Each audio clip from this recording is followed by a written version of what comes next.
Orang beriman itu jika menemukan sesuatu, dia cek dulu. Lihat dulu sumbernya. Apapun itu keadaannya. Tolong ingat betul ya. Ini kaidah sedang kita butuhkan saat ini. Betapa banyak berita-berita menyebar. Kalau muncul penyebaran itu dari orang nggak beriman, nggak usah dipikirin, kita doain aja. Supaya mendapatkan hidayah, jadi beriman dia. Yang jadi masalah ketika ada orang mengaku beriman, kemudian mewujudkan suasana itu dalam bentuk yang lebih parah. Apa bentuk yang lebih parah itu? Sebelum mengecek sudah bisa menyebarkan kembali. Maka turunlah di sini kemudian sabda Nabi SAW. Kita turunkan pelan-pelan. Kita mulai dengan muqaddimah dulu di kitab Sahih Muslim. Lihat kalimatnya. Kafa bil mar'i kadhiba. Awas hati-hati. Kafa bil mar'i kadhiba an yuhadditha bi kulli ma sami'a. Bahkan di riwayat lain disebutkan kafa bil mar'i ithma an yuhadditha bi kulli ma sami'a. Cukuplah seseorang itu berpotensi mendapatkan dosa. Saya ulang, berpotensi mendapatkan dosa kalau disebutkan isman, kalau disebutkan kadhiba, berpotensi berbuat dusta jika mudah menyampaikan setiap apa yang ia dengar. Begitu muncul informasi, sampaikan lagi, belum dipastikan bagaimana benar tidaknya. Kata Nabi, peluangnya cuma dua. Kalau dia tidak berpotensi berbuat dusta, atau dia berpotensi berbuat dosa. Jadi nggak ada yang ketiga. Hati-hati, antum bisa terjebak dalam dua suasana. Bisa jadi pendusta karena menyampaikan setiap yang didengar. Kalau tidak dicek kembali, itu kemungkinan berita itu kan bisa benar, bisa salah. Tapi kata Nabi, kemungkinan salahnya lebih banyak dibandingkan dengan benarnya. Nah, kalau salah ini sudah menyebar, maka yang paling berbahaya adalah ismun. Ismun itu dosa yang bisa meluas sifatnya. Bukan cuma di situ saja. Coba, begitu itu menyebar, yang disalahkan kadang-kadang bukan yang bikin beritanya, yang nyebarkannya. Ribut di situ, diskusi lagi, macam-macam. Kadang-kadang satu grup dalam media sosial, isinya satu keluarga, bisa ribut keluarga itu. Gara-gara berita yang tidak baik. Dan yang paling aneh bukan urusan di keluarga itu. Masalah orang lain dibahas di situ, ramai di situ. Ada sesuatu yang keliru di sini. Ini coba lihat ya. Sekali lagi, kalau Anda masih ingat di kesimpulan yang pertama tadi, masih ingat? Awas, kalau itu terjadi cuma sesekali saja, kalimatnya menggunakan in kan. Harusnya sesekali terjadi sebagai ujian. Tapi kalau marak terjadi setiap waktu, itu menunjukkan ada yang salah dalam kepribadian manusianya. Sekarang seakan-akan ingin diberikan gambaran pada kita, ini banyak yang keliru dalam kehidupan masyarakat pada saat ini. Kalau nggak beriman, sekali lagi cukup didoakan. Yang jadi masalah, mengaku beriman, masih menyampaikan situasi yang bertentangan dengan syariat-syariat Al-Quran. Jelas? Baik. Teruskan. Kalimat hadis terakhir di Al-Bukhari, nomor hadis 1477, tadi yang sudah antum tuliskan. Di hadis Muslim temukan nomor hadis 4582. Lihat kalimatnya. Oh, hati-hati ya, hati-hati dengan hadis ini. Innallaha kariha thalatha. Innallaha kariha thalatha.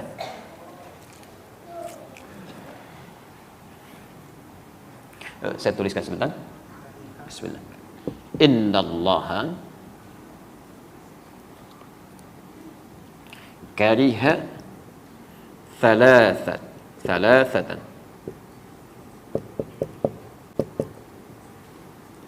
Kariha. Fokus sebentar. Ingat, setiap ada kalimat diawali dengan kata inna atau anna, maka hukumnya sifatnya tegas. Ada ketegasan di sini, ya. Kalau dalam bahasa bebasnya saya katakan sungguh tegas disampaikan, ya, sungguh tegas disampaikan. Allah itu kariha, sangat benci, tidak menyukai. Biasanya kalimat hadis itu agak sedikit lembut. Innallaha la yuhibbu, tidak menyukai. Tapi di sini kalimatnya tidak menggunakan tidak menyukai. Langsung kalimat paradoksnya, lawan yang negatifnya, kariha. Antum senang mana dikatakan? Senang mana kedengarannya? Maaf ya untuk yang para ikhwan. Antum senang mana menerimanya? Disebut tidak tampan atau disebut jelek? Saya ulang, senang mana? Disebut tidak tampan atau disebut jelek? Masya Allah. Baik, alhamdulillah. Dua-duanya tidak menyenangkan ya. Tapi kalimat pertama kan lebih sopan. Masya Allah, antum tuh makhluk yang luar biasa. Cuman sayang, nggak tampan aja gitu. Masya Allah. Yang kedua, antum jelek amat sih. Si amat aja nggak jelek, misal gitu ya. Nah, itu kan nggak menyenangkan kalimat kedua ya. Ada nuansa yang tidak nyaman. Di sini kalau kalimatnya menggunakan kalimat langsung, la yuhibbu, tidak menyukai. Tidak menyukai itu kan artinya benci, tidak suka. Tapi kalimatnya tidak menggunakan kata la yuhibbu, tapi langsung menggunakan lawannya, kariha. Ini menunjukkan bahwa peristiwa yang akan disebutkan ini sangat tidak disukai oleh Allah. Ya. Jelas? Thalatha, ada 3. Awas jangan sampai antum terjebak satu di antara 3 ini. Ini berbahaya. Nomor satunya, qila wa qala. Qila wa qala. Ini kalimat ungkapan dalam bahasa Arab. Kalimat ungkapan. Qila wa qala itu, kalau sekarang dibuat peribahasa bahasa Indonesia, kabar burung yang tidak jelas. Katanya gitu. Ya. Nyaknya itu nggak tahu kemana. Ya. Ustaz, katanya kemarin nggak datang. Kata siapa? Ya katanya. Nyaknya siapa di situ? Itu nggak disukai. Karena menunjukkan pada sesuatu yang belum jelas. Ini langsung bertentangan dengan ayat Quran sekaligus. Quran surah 17 ayat 36. Ya, lihat kalimatnya. Wala taqfu ma laysa laka bihi ilmun. Innas sam'a wal basara wal fuada kullu ulaika kana anhu mas'ula. Perhatikan kalimatnya. Ini bahayanya, jangankan yang menyampaikan, ikut-ikut orang ini aja nggak boleh. Lihat kata Quran, jangan pernah Anda ikuti sesuatu atau bahkan ajakan yang belum jelas kemana arahnya, bahkan sumbernya. Awas, hati-hati, jangan pernah diikuti. Walaupun dalam kalimat sederhana ya, misal, ikut yuk, kemana? Pokoknya ikut aja deh, nanti lihat. Itu kalau adab Quran nggak boleh diikuti. Nggak boleh, nggak usah pakai nggak boleh. Jangan diikuti. Kenapa? Karena antum belum bisa memastikan antum dibawa kemana. Bagaimana kalau diajak ke tempat bermaksiat, ke tempat yang tidak disukai oleh Allah Subhanahu Wa Taala? Ya. Ketika antum terjebak dalam kesalahan, menyalahi aturan Allah, berbuat fasik bahkan di situ, maka lihat kalimat ayatnya. Innas sam'a wal basara wal fuada. Telinga kamu akan ditanya, mata kamu akan ditanya, bahkan pikiran kita akan ditanya. Kalau kalimat bebasnya, akal kamu dikemanakan sampai kamu nggak tanya dulu? Telinga kamu dikemanakan sampai nggak dengar dulu perkataan dia? Mata kamu dikemanakan sampai nggak lihat dulu informasinya? Jelas di sini? Baik, maka yang pertama, Allah sangat tidak menyukai, sangat membenci hal-hal yang tidak jelas sifatnya. Qila wa qala, kata si fulan, kata ini, kata itu, tapi tidak jelas dari mana sumbernya. Jelas di sini?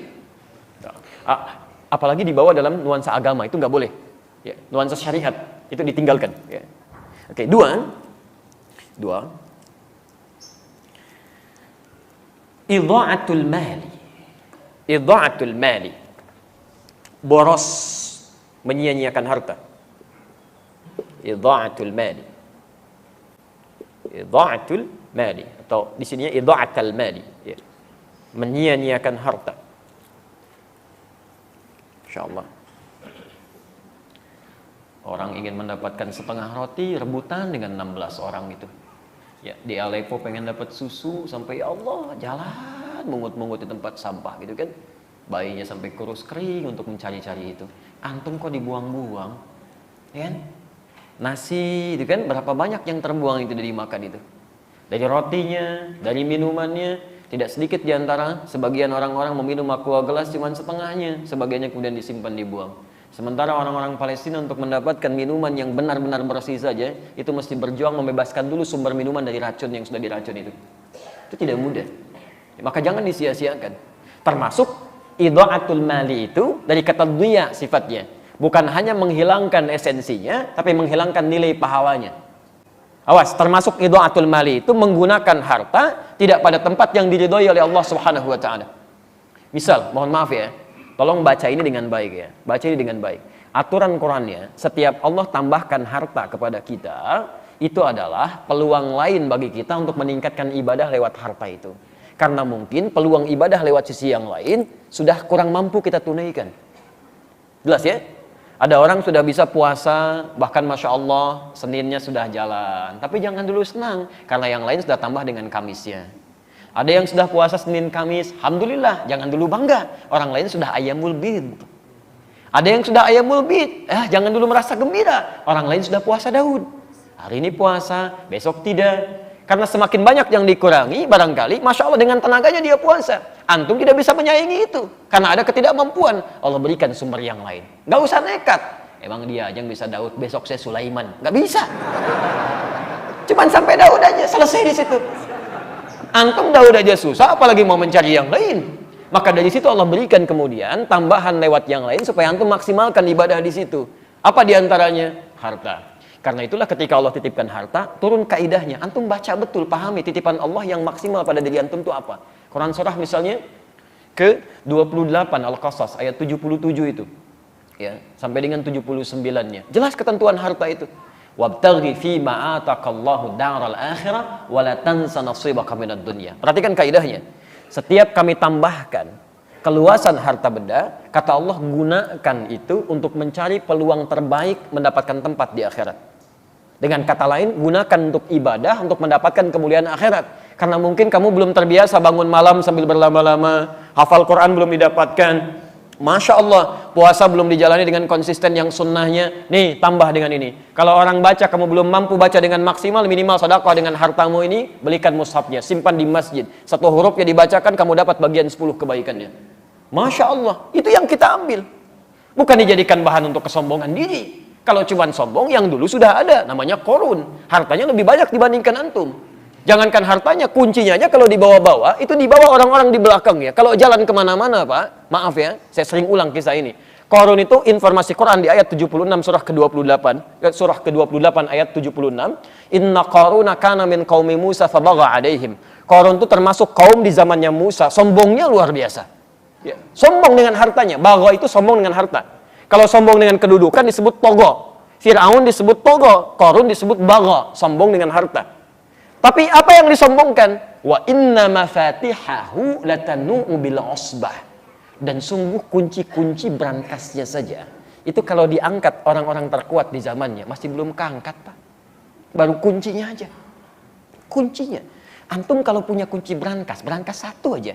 Antum tampilkan begini, dipublikasikan atau antum sembunyikan? Pasti disembunyikan. Gak ada kisahnya orang punya baru satu berangkas, kuncinya dipoto, ceklik. Berangkas saya yang terbaru. Ya itu cari masalah. Itu baru satu. Qarun tidak. Nih saya banyak nih. Kalau mau ambil aja. Ini aja ngangkatnya nggak kuat. Kemana-mana kunci. Kaya sombong Pak. Ini kalau ada orang kaya sekarang sombong Bu, itu ketinggalan. Dan keterlaluan karena dia tidak sekaya Qarun. Dan Qarun hancur juga gitu. Makanya turun ayat tadi. Itu saya tambahkan kata Allah bukan untuk disia-siakan. Ngapain sombong? Karena nggak akan dibawa pulang. Gunakan untuk peluang beramal. Ada baju baru, pakai dulu untuk beramal. Pakai untuk sholat dulu, kan? Ada alas kaki baru, gunakan untuk ibadah. Sehingga ketika Allah ambil, maaf, kalau Allah titipkan kepada kita sandal, hakikatnya sandal itu punya siapa? Sudah, kita cuma dititipin aja. Mumpung masih dititipkan, gunakan dengan baik sebelum itu diambil lagi.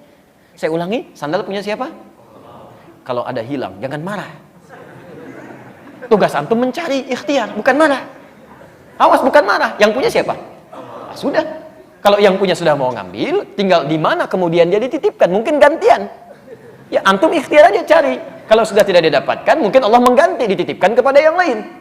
Nah, tapi hati-hati kalau ngambilnya dengan cara yang tidak salah, ada sesuatu yang mungkin yang haram yang akan diambil dari antum. Karena rezeki pencuri itu rezeki yang haram. Ya. Tapi poinnya adalah bukan itu. Poinnya, mumpung masih dititipkan, gunakan pada yang baik. Kalau sudah nggak ada, antum nggak punya peluang lagi. Itu yang dimaksimalkan. Ya, kendaraan segalanya, sehingga hisapnya gampang. Pakai baju pertama kali, gunakan untuk sholat. Begitu dihisab, hei fulan, dari mana harta yang kamu dapatkan? Engkau maha tahu ya Allah, hamba dapatkan dengan cara yang halal. Keringatnya begini ya, menjadi saksi semuanya. Allahu Akbar. Kemana engkau pertama kali gunakan? Ya Allah, bajunya bicara untuk sholat. Enak hisapnya. Ya. Antum punya baju baru digunakan untuk apa? Masya Allah. Antum undangan sekali belum tentu dalam setahun sekali antum pakai baju luar biasa. Nggak ada yang kayak Allah ngundang 5 kali dalam sehari. La haula wala quwata illa billah. Begitu ditanya, dari mana kamu dapatkan? Harta yang paling halal ya Allah. Engkau menjadi saksi dalam semua perjuangan hamba. Kemana kami gunakan? Undangan ya Allah. Oh, jawab apa? Ya. Ini idha'atul mal. Ya, tolong dicek ya. Yang harus malu adalah, ada orang Pak, maaf ya, sepeda aja nggak ketitipin, tapi kakinya digunakan untuk melangkah ke masjid. Jaraknya luar biasa. Ada yang 500 meter, ada yang sampai 2-3 kilo, masih jalan ke masjid. Antum tetangga masjid, sepedanya ada, motornya ada. Masih ada alasan hujan, kasih payung. Ada alasan lagi, kasih mobil. Masya Allah. Ada semuanya. Belum mau ke masjid juga, antum mesti dikasih apa lagi supaya mau ke masjid? Ayo coba cek lagi. Imam Hasan Al-Basri, antum jangan kira semua amalan antum itu bisa diterima oleh Allah. Imam Hasan Al-Basri. Kenal Hasan Al-Basri? Alhamdulillah. Alhamdulillah. Kita syukurilah kalau kenal saya pulang. Kalau antum nggak jelas siapa gitu kan. Baik. Hasan Al-Basri itu dikisahkan dalam kitab namanya Al-Hikayat wal Muhimmat. Itu Masya Allah. Beliau pernah tidur kemudian bermimpi mendengar suara. Ini nyata, beliau kisahkan sendiri. Mendengar suara yang memanggil beliau. Ya. Hei, ya Abdullah, kurang lebih demikian lima makna. Menurut kamu, amalan apa yang paling diterima oleh Allah? Beliau katakan, amalan saya yang beliau kira itu yang paling ikhlas. Saya pernah kerjakan ini. Kemudian mendengar suara. Itu tidak diterima oleh Allah. Tidak diterima oleh Allah. Yang diterima oleh Allah, perhatikan. Yang diterima oleh Allah ketika engkau bersedekah pada seekor lalat. Saat engkau menulis itu, jadi beliau pernah menulis, tiba-tiba lalat hinggap di penanya. Itu oleh beliau, oleh Hasan Al-Basri rahimahullahu ta'ala, didiamkan penanya untuk memberikan kesempatan pada lalat untuk mengambil rizkinya di pena itu. Tidak digerakkan supaya lalatnya tidak lari. Ketika didiamkan itulah beliau anggap itu amalan yang biasa-biasa saja. Ternyata dalam pandangan Allah betapa besar itu. Rahmat Allah diturunkan dalam kalimat itu. Jadi kita tidak tahu teman-teman sekalian, di mana amalan kita yang sudah kita anggap diterima oleh Allah itu. Menurut Allah amalan terkhusyuk kita belum tentu itu dapat penerimaan yang baik. Karena itu antum mesti berlomba. Begitu dapat titipan, gunakan yang baik, gunakan yang baik, gunakan yang baik. Jelas sampai sini? Baik. Yang ketiga, kathratus su'al. Kathratus su'al. Banyak bertanya, banyak bertanya, menanyakan pada sesuatu yang sudah jelas keterangannya. Kathratus su'al. Dan ini bisa menimbulkan masalah. Seperti umatnya Nabi Musa alaihissalam. Kalimatnya jelas, sembelih sapi, gak usah nanya, sapi banyak, malah ditanya. Sapi yang bagaimana ya? Warnanya apa? Warnanya kuning. Nyari lagi yang agak susah, nyari ke kuning-kuningan, safra gitu kan? Ya, setelah jelas, kuning yang mana ya? Kan kuning agak banyak. Cari itu yang tidak ada cacatnya, gak pernah dipakai membajak sawah, mulus, halus, tidak ada cacatnya. Carinya lebih susah lagi. Makanya kalau ada sesuatu yang sudah jelas kemudian disampaikan, jangan banyak dipertanyakan supaya tidak sulit memahaminya. Nah, beli sabun ya, clear. Sabun apa saja, selesai. Sabun apa, Pak? Lifebuoy. Jadi terbatasi. Yang dicari halus Lifebuoy. Di mana, Pak? Indomaret ya. Terbatasi lagi. Nyarinya mesti di Indomaret. Indomaret yang mana, Pak? Kan ada 3. Yang paling jauh di ujung ya. Hati-hati. Kan pelayannya di situ ada yang laki-laki, perempuan. Yang mana, Pak? Yang laki-laki. Awas. Begitu nyampe sana, balik lagi. Kok kamu nggak beli sabun? Pak, pelayan yang laki-laki nggak ada, Pak. Ada yang perempuan. Padahal perintah awalnya gampang, cari sabun, selesai. Dan antum awas, kalau orang tua meminta anaknya membeli sesuatu, anaknya belikan karena kalimatnya umum sifatnya, antum nggak boleh protes. Nggak boleh protes. Ya, nak beli shampoo ya, dibelikan oleh anaknya, datang dengan shampoo clear misalnya. Antum pengennya zinc, kok beli yang clear? Kan papa bilangnya shampoo. Selesai sampai sini. Jelas ya? Jadi kalau ada sesuatu yang sudah terang, sudah jelas, jangan banyak dipertanyakan sehingga mendapatkan kesulitan-kesulitan dalam prakteknya. Nah, kesimpulannya di sini, jika ada berita yang menyebar dalam hal yang tidak baik, pertama pastikan dulu sumbernya. Jangan menebarkan sesuatu yang bisa melahirkan dosa. Hindari kesimpulan yang tidak tepat. Yang kedua, pastikan sumbernya baik. Yang ketiga, mohon maaf, jangan cepat disebarluaskan sebelum nyata maslahat atau madaratnya. Dan sekalipun Anda telah jelas mengetahui dari mana sumbernya, itu pun tidak harus kemudian Anda sebarkan lagi pada orang lain jikalau tidak ada manfaat yang bisa hadir dalam kehidupan bermasyarakat. Jelas di sini? Ya. Jadi tidak setiap yang sudah kelihatan jelas sumbernya langsung Anda ekspos, tidak begitu. Ini ada manfaatnya enggak? Kalau enggak ada manfaatnya, tinggalkan. Kalau ada manfaatnya, sebarkan. Dan itu yang bisa menghadirkan pahala untuk kehidupan kita. Kalau pernah terjadi dalam kehidupan kita, menyebarkan sesuatu yang tidak kita tahu, kemudian tiba-tiba jadi keliru itu, maka insya Allah kalau dilakukan dengan cara yang tidak sengaja, karena ketidaktahuan dan tidak ada ilmu di situ, termaafkan sepanjang kita bisa bertobat dan beristighfar pada Allah tanpa mengulanginya. Ketentuannya ada di Quran surah ke-33 ayat yang kelima itu. Baik. Jadi inilah materi yang kita bahas untuk pertemuan jumpa pertama kita di malam ini. Insya Allah sebagai respon pada berbagai macam himbauan yang muncul sekarang. Sesungguhnya kalau syariat Islam itu ditunaikan dengan benar, gampang kehidupan itu. Tenang hidup ini. Ya. Maka jika Anda seorang pemimpin, jadilah pemimpin yang kalau memang menyatakan muslim, beriman kepada Allah, maka buktikan keimanan Anda dengan mengikuti tuntunan Allah dan sunnah Rasulullah SAW. Jika Anda jadi pengusaha yang beriman. Jika Anda jadi ustadz yang beriman. Jika Anda jadi guru yang beriman. Quran tidak pernah meminta semua orang Islam yang beriman jadi ustadz seluruhnya. Anda silahkan jadi apapun sepanjang Anda jadi orang muslim yang beriman dan saleh. Jelas, pengusaha yang saleh, pemimpin beriman yang saleh, diplomat yang saleh, birokrat yang saleh, itu yang diinginkan oleh Al-Quran Al-Karim dan keterangan Rasulullah Sallallahu Alaihi Wasallam.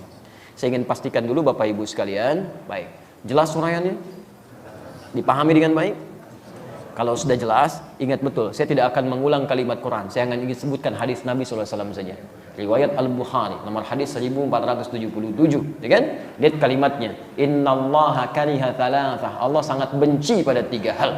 Sangat benci pada 3 hal. Pertama, qila wa qala, berita yang tidak jelas sumbernya. Yang kedua, idha'atul mali, sesuatu yang disia-siakan dari harta benda. Dan yang ketiga, kafratus su'al, banyak bertanya pada sesuatu yang sudah jelas keterangannya. Jelas keterangan yang disampaikan? Ada pertanyaan? Awas. Alhamdulillah. Baik, hati-hati konsekuensinya ya.